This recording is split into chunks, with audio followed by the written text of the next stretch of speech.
Marriage is the only life decision where you promise forever based on feelings generated by temporary brain chemicals. You're signing a legal contract during the exact phase when you're least capable of rational thinking. And here's what nobody tells you. Most marriages don't fail because people stop loving each other. They fail because nobody explained what marriage actually requires. In this video, I'll break down the real mechanics of what makes marriages work, the skills you actually need, and why everything you think you know is probably wrong. So let's start with the first truth that changes everything. Here's the thing. Marriage isn't one relationship. It's 3 relationships operating simultaneously, and most couples only maintain 1 or 2, and then wonder why something feels off. I'm talking about the friendship, the romantic partnership, and the business partnership. Let me explain what I mean. The friendship is about enjoying each other's company, having fun together, being each other's preferred person to spend time with. When the friendship dies, you become roommates who happen to share legal documents. You're polite. You coordinate schedules, but the spark of genuine enjoyment is gone. I'll tell you a story. Years ago, I knew a couple who'd been married for 15 years. On paper, everything looked perfect. Nice house, good jobs, kids doing well in school. But one day the husband told me something that stuck with me. He said, "We're efficient partners. We run the household like a well-oiled machine. But if we weren't married, we probably wouldn't even be friends anymore." That's what happens when friendship dies. You stay together because of logistics, not because you actually want to be around each other. That's the friendship dimension. But then there's the romantic partnership. This is about physical intimacy, emotional connection, keeping that spark alive through intentional effort. And here's what most people get wrong. They think romance should just happen naturally like it did during the honeymoon phase. But that's brain chemistry doing the work for you. Once those chemicals normalize after 18 to 24 months, romance becomes a skill you have to practice. When romance dies, you become friends without benefits. You care about each other. You enjoy each other's company. But that deeper physical and emotional connection fades. And the longer it stays dead, the harder it becomes to revive. Then, there's the business partnership.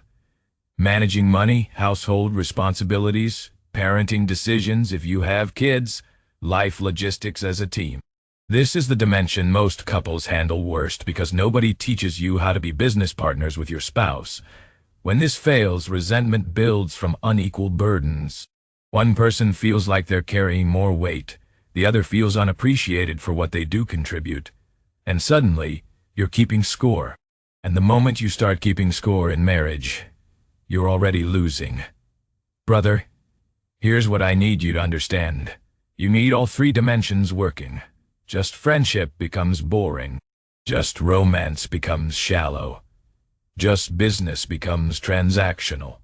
The strongest marriages maintain all 3 continuously. Now most people will tell you that love is enough. Find the right person, fall in love, and everything else will work out. That's a lie that destroys marriages. Let me be clear. Love is necessary, but it's not sufficient. I'll give you an example. I once knew a couple who were deeply in love. The kind of love that makes other people jealous. But they had completely different financial values. She believed in saving for security. He believed in spending for experiences. She wanted to plan everything. He wanted spontaneity. They loved each other fiercely, but daily life exposed fundamental incompatibilities that love couldn't bridge. Every financial decision became a fight. Every weekend plan became a negotiation. The love was there, burning bright, but it couldn't overcome the friction of incompatible life approaches. They divorced after 3 years, both still claiming they loved each other. That's what I mean when I say love isn't enough. You need compatibility in the things that matter for daily life. Shared financial values, similar parenting philosophies if you want kids, compatible communication styles, aligned life priorities. These aren't things love magically fixes. They're either there or they're not. And if they're not there, love just makes the failure more painful. Here's the truth that saves marriages. Marriage requires specific learnable skills that most people don't have naturally. Skills like conflict resolution without attacking character, emotional regulation during disagreements, clear communication about needs and expectations, compromise on things that matter to both of you, taking responsibility for your contribution to problems. These aren't skills you're born with.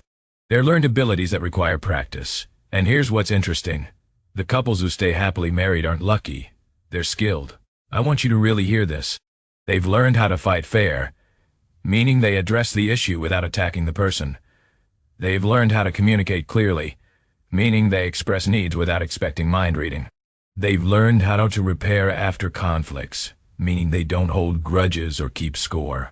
They've learned how to maintain intimacy during stress, meaning they prioritize connection even when life gets crazy. And they've learned how to adapt to change together, meaning they accept that both people evolve over time.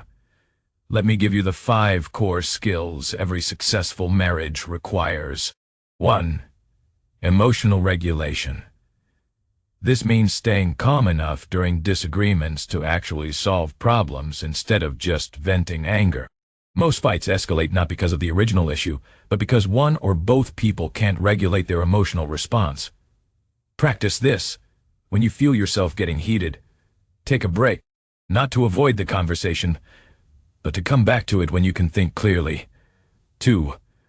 Communication without contempt. Research shows that contempt, the feeling that your partner is beneath you, is the #1 predictor of divorce. It shows up in eye rolls, mockery, name-calling, hostile humor. If you catch yourself feeling or expressing contempt, that's a red flag that needs immediate attention. Replace contempt with respect, even during disagreements. 3. Vulnerability and repair. After a fight, someone has to make the first move toward reconnection. Pride kills marriages. The ability to say, "I'm sorry, I messed up," or "I miss you" after conflict is what allows relationships to heal instead of festering. 4. Maintaining individual identity. Paradoxically, the strongest marriages are between two people who don't need each other to be complete, but choose each other anyway. Maintain friendships outside the marriage, pursue individual interests, have parts of your life that are just yours. This prevents the suffocation that happens when two people merge completely. 5. Choosing daily. Marriage isn't just the promise you made on the wedding day. It's the choice you make every single day to prioritize this person, to work on this relationship, to stay committed when feelings fluctuate. Because feelings will fluctuate. There will be days, maybe even weeks or months, when you don't feel in love. Commitment is what carries you through those periods until the feelings return. And here's something nobody talks about. Marriage has predictable stages, and each stage has different challenges. The first 2 years are adjustment to shared life. Everything from how you load the dishwasher to how you handle conflict is new territory you're navigating together. Years 3 to 7 often involve establishing routines and possibly starting families. This is when the reality of daily life fully sets in. Years 8 to 15 might include career building, raising children if you have them, juggling increasing responsibilities. Later years involve empty nesting if you had kids, health changes, retirement, redefining connection when the structure of your lives changes completely. Each stage requires different things from you. And couples who think marriage should feel the same throughout struggle unnecessarily when it naturally evolves. Understanding these stages prevents the mistake of thinking change means failure. Your marriage at year 10 should feel different than year 1. That's not a problem. That's normal evolution. Now let's talk about why marriages actually fail, because most people misdiagnose the cause. They see affairs, money problems, or growing apart, and think those are the causes. They're not. They're symptoms. The actual causes run deeper.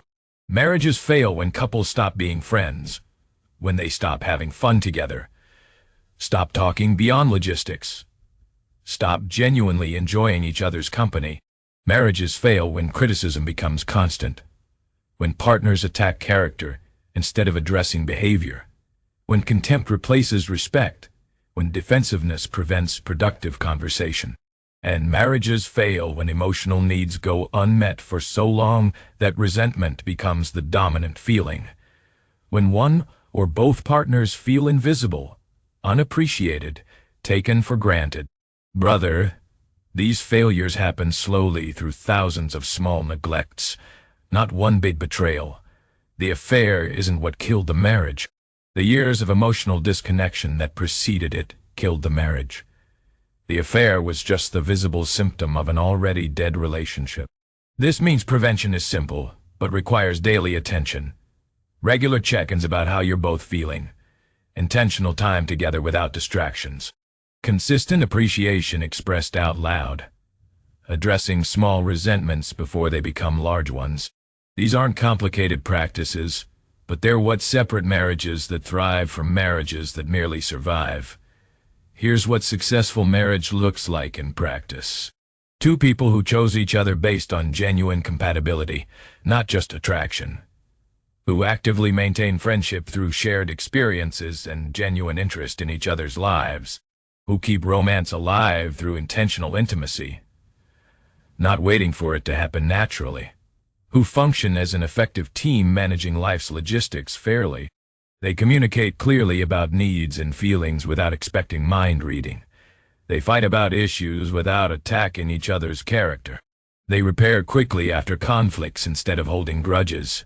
They adapt to change by staying curious about each other's evolution instead of demanding the other person stay frozen.